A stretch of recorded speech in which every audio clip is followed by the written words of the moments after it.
మీరు ఆశ్చర్యపడుతూ ఉంటారు కదా, నేను ఏం చేస్తున్నానో, నేను ఏం రాస్తున్నానో అని చూడాలనుకుంటున్నారా?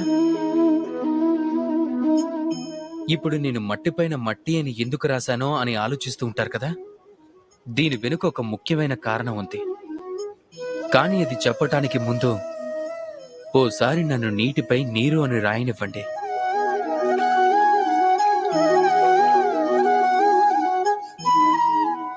చూసారా, నేను రాసింది మీకు కనిపించడం లేదు కదా. ఇదే మీ మొదటి ప్రశ్నకు నా సమాధానం. మట్టిపైన మట్టిని రాయటం ఎంత సరళమో, నీటిపైన నీరు అని రాయటం అంతే కష్టం. సంబంధాలు కూడా కొన్ని ఇలాగే ఉంటాయి.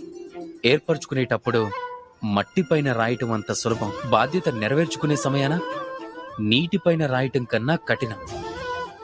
ఇక్కడ ఉత్పన్నమయ్యే ప్రశ్న ఏమిటంటే నీటిపై రాయటం ఎలా అని.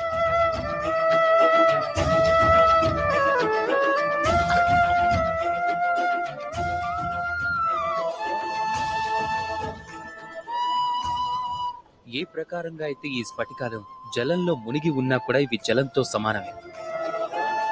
సరిగ్గా ఈ ప్రకారమే మన బాధ్యతలను కూడా మనం నిర్వర్తించాలి. ఈ స్ఫటికాలు మాదిరిగానే నిష్ఠతో లోతుల్లోకి వెళ్ళాలి.